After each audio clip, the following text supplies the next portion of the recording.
আজ যে ধর্মীয় ফ্যাসিবাদ মাথা চারা দিয়ে উঠেছে তা ভয়াবহ আকৃতি ধারণ করেছে। এই ইসলাম ও ফ্যাসিস্টদেরকে 1 ইঞ্চি জায়গা দেওয়ার কোন রকম সুযোগ নাই। বাংলাদেশে যে ধর্মীয় ফ্যাসিবাদ দানা বাঁধছে তার 20 দাঁত উঠতে ফেলতে হবে। প্রশ্ন হচ্ছে, আজকে পালাগান তুলে দেওয়ার পায়তারা কার? পালাগান তুলে দেওয়ার পায়তারা হচ্ছে ডক্টর মোহাম্মদ ইউনূসের, যিনি পাহারাদার বাংলাদেশ, যিনি বাংলাদেশে উগ্রবাদের পাহারাদার এবং একই সাথে IMF এর পাহারাদার। সেই পাহারাদারের নেতৃত্বে যখন আমরা দেখলাম 24-এর অভ্যুত্থানের পরে আমরা একটা অন্তর্ভুক্তিমূলক সমাজের কথা বলেছিলাম, সেখানে বাউলদেরকে ক্রমাগত ভিলিফাই করা হচ্ছে।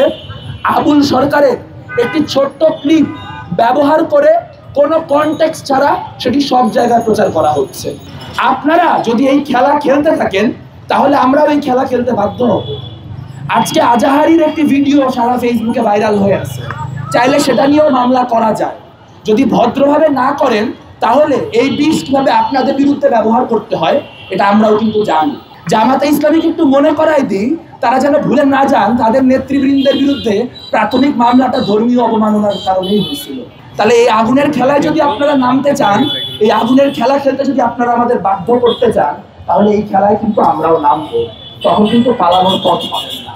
একটা কথা স্পষ্ট করে বলা দরকার, আপনারা ইতিমধ্যে জানেন খুলনায় আজকে গণতান্ত্রিক ছাত্র জোটের যে মিছিল, সেই মিছিলে ছাত্র শিবিরের সন্ত্রাসীরা, আপ বাংলাদেশের সন্ত্রাসীরা, তারা এনসিপির সন্ত্রাসীরা তারা আক্রমণ করেছে এবং তাদেরকে শনাক্ত করা গেছে।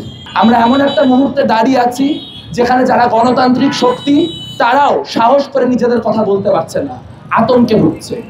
আমরা 2 দিন আগে দেখলাম ছাত্রদলের কিছু নেতাকর্মীর উদ্যোগে এখানে একটি সাংস্কৃতিক পরিবেশনা হলো বাউল গানের পক্ষে, এবং তারপর যখন সারা দেশে প্রতিক্রিয়াশীল মহলের প্রতিক্রিয়া দেখা গেল, তখন তাদের নেতারা আবার একরকম পশ্চাৎসরণ করে এসে বললেন যে আবুল সরকার যে বক্তব্য দিয়েছেন সেই বক্তব্যের সাথে আমরা একমত হতে পারি না, এই কাজগুলি করবেন না। তাদের যে চিন্তা, তাদের যে ন্যারেটিভ, তাকে কোনো ধরনের ভ্যালিডেশন দিবেন না।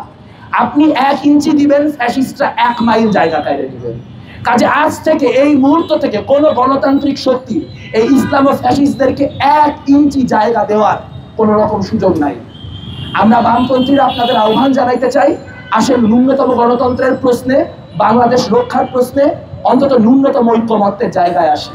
কারণ আজ যখন আমরা এখানে এই বক্তব্য দিচ্ছি, তখন আবুল সরকারের বিরুদ্ধে যা করা হয়েছে তার একটি বড় কারণ হচ্ছে তিনি লোকাল যে বিএনপির নেত্রী তার পক্ষে ভোট চেয়েছিলেন, কিন্তু বিএনপি তার পক্ষে দাঁড়াতে পারে নাই দেখে বিএনপির যিনি ঢাকার একজন প্রার্থী তুলি, যার ভাই কিনা গুম হয়েছিলেন এবং যিনি কিনা অসম সাহসিকতার সাথে গত 8-10 বছর অ্যাক্টিভিজম করেছেন, তার বিরুদ্ধে আজকে ধর্ম অবমাননার মামলা দেওয়া হয়েছে।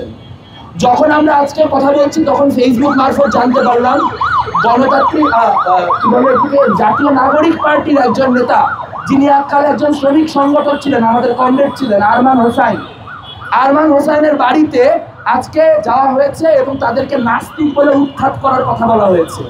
প্রসঙ্গত উল্লেখ্য, আরমান হোসাইনের পিতা একজন ইমাম। তাহলে আজকে ব্যাপারটি তো আসলে বাউল দিয়ে শুরু হবে, কিন্তু বাউল দিয়ে শেষ হবে না। ব্যাপারটি বাউল দিয়ে শুরু হবে, ব্যাপারটি তুলি হয়ে, আরমান হোসেন হয়ে একদম আফগানিস্তান হওয়া পর্যন্ত চলবে। কাজেই আপনাদের যদি বাংলাদেশের গণতন্ত্রের প্রতি ন্যূনতম ভালোবাসা থাকে, বাংলাদেশকে যদি আপনারা একটা ইসলাম ও ফ্যাসিস্ট রাষ্ট্র হিসেবে না দেখতে চান, তাহলে আবুল সরকারের প্রতি আপনাদের কি অনুভূতি সেই সব ভুলে যায় নাগরিক অধিকারের পক্ষে দাঁড়ান। আজ যে ধর্মীয় ফ্যাসিবাদ মাথা চারা দিয়ে উঠেছে তা ভয়াবহ আকৃতি ধারণ করেছে। খুলনায় যারা আজকে আক্রমণ করেছে তারা আক্রমণ করেই ক্ষান্ত হয়নি, তারা আক্রমণ করার পরে তার ভিডিও আবার নিজেরাই প্রকাশ করেছে, তারা নিজেরাই ছড়িয়েছে। এ থেকে বোঝা যায় তারা কতটা উদ্ধত, কতটা কনফিডেন্ট হয়ে উঠেছে। আমরা আজ এই মঞ্চ থেকে সোজা দাঁড়িয়ে বলতে চাই, যখন আওয়ামী লীগ আমলে আপনারা লুঙ্গির নিচে ছিলেন, তখন এই মানুষগুলা নিয়ে আমরা আওয়ামী লীগের সামনে ঢাল হয়ে দাঁড়াইছিলাম, যার কারণে বাংলাদেশের মানুষ রাস্তায় নামতে কনফিডেন্স পাইতো। মানিকগঞ্জে আবুল সরকারেরও 10,000 উপরে ভক্ত আছে। আজ আমরা এই মাটিতে দাঁড়ায় থাকলে, আমরা মাথা নত না করলে, আমরা আক্রান্ত হওয়ার পরে মিছিলে ফিরে আসলে, আমরা মিছিলে আবার আক্রান্ত হলে, আমরা যদি এই লড়াই চালিয়ে যাই, তারা মাঠে নামার সাহস পাবে। মনে রাখতে হবে, ফ্যাসিস্টরা আমাদেরকে ভয় দেখানোর মধ্য দিয়ে দমন করতে চায়। যার ভয় নাই, যে ভয়কে জয় করতে পারছে, ফ্যাসিস্টদের তার বিরুদ্ধে কোনো অস্ত্র অবশিষ্ট থাকে না। প্রতিক্রিয়াশীলরা কাগুজে বাঘ, একথা বিপ্লবী নেতা মাও সেতুং বলে গিয়েছেন। আপনারা যদি তারা যদি আসলে এতই বড় শক্তিশালী ফোর্স হবে, তাহলে তারা শেখ হাসিনা 16 বছরে করেছিল।